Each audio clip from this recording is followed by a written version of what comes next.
Thank you for joining us today. In the previous session, we discussed some of the history as well as the goals and objectives of the Sons of the American Revolution. The purpose of this session is to familiarize you with the organizational structure across all levels of SAR, the National Society, State Society, and local chapters.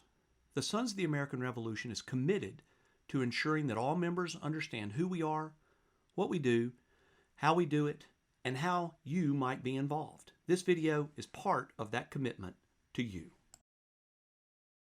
As with any viable organization, the Sons of the American Revolution has a well-defined and well-implemented system of policies, processes, and organizational structure, which are all available to you online. The SAR organizational structure varies only slightly depending on the entity within SAR. The national organization, state societies, and local chapters follow the same general policies and same general organizational structure. Of course, each local chapter and state society can vary depending on their established bylaws, but as a general rule, the structure that you will learn about today is tried and true and in existence throughout the SAR at all levels. The duties of chapter officers closely parallel those of their national and state counterparts, except that their work is limited to the chapter. They are elected or appointed in accordance with chapter bylaws. The local chapter is the most important link between the individual compatriot and the state and national societies. It is through the local chapter that the work of the national society is performed at the community level. As a general rule, local chapter officers consist of a president who is responsible for oversight of the functions of a chapter, a vice president who shall assist the current president in the discharge of his duties and frequently becomes the next president of that chapter, a secretary who is responsible for the records of the chapter and keeps accurate minutes of the proceedings of each meeting, a treasurer who is responsible for the funds of the local chapter and also collects and submits membership dues to the appropriate state office, a registrar who is responsible for examining all applications for membership before submitting them to the state society for further processing, and the various committee chairmen. Officers at the local chapter are not limited to these specific offices and could likely include a chancellor who generally acts as a legal counselor for the chapter, a chaplain who addresses the spiritual needs of the members, as well as any other committees and/or officers allowed by the chapter bylaws. Each state society elects a president, vice president, secretary, treasurer, registrar, and chaplain from its active membership. Additional officers such as a chancellor, surgeon, genealogist, historian, and sergeant-at-arms may be elected at the discretion of the membership, if provision for such offices is contained in the state constitution or state bylaws.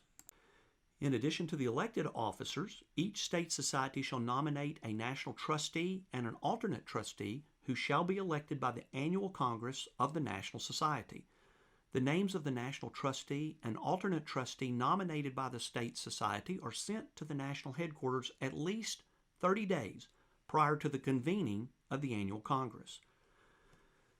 The duties of state officers are usually similar to those of their national counterparts, whose duties and responsibilities are described in the national bylaws, except that their work is limited to the state society in that they are elected or appointed in accordance with state society bylaws.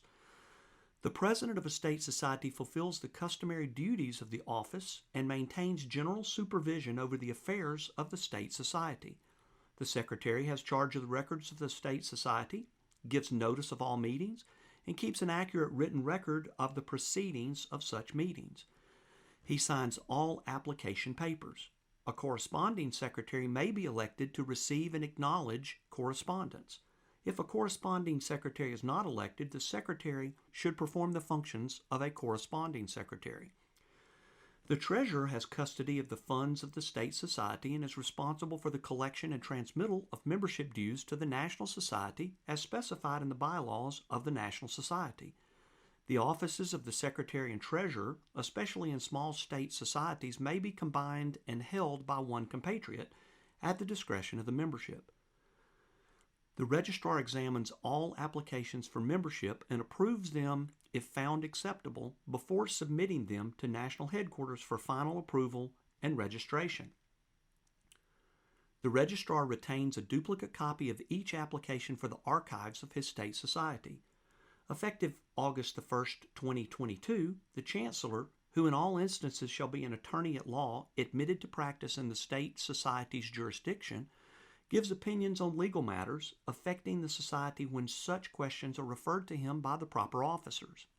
The unauthorized practice of law statutes found in each state and the District of Columbia mandate the above requirement that the chancellor be an attorney at law.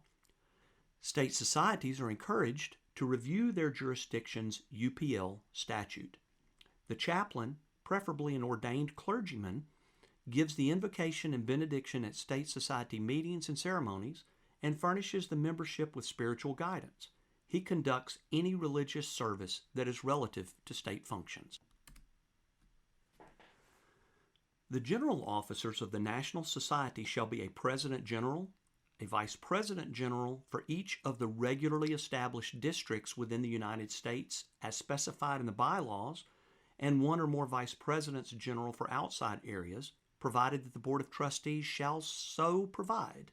Secretary General, Treasurer General, Chancellor General, Genealogist General, Registrar General, Historian General, Librarian General, Surgeon General, and Chaplain General, who shall be elected by ballot by a majority vote of the delegates present and voting at the annual Congress of the Society, and shall hold office for 1 year or until their successors are elected and qualified. Such general officers shall serve without compensation in such capacities. So that's it. Nothing terribly complex. Indeed, it is a rather simple organizational structure, but one that has proven to work well over the many years of SAR's existence. As always, we welcome you into SAR and encourage your participation at all organizational levels, local chapter, state, and national. There is much work to do, and your involvement will only help SAR to meet our goals and objectives. So thank you again for being part of the Sons of the American Revolution. Please do not hesitate to talk to your local, state, or national officers to determine how best you can assist in working closely with your SAR in the future.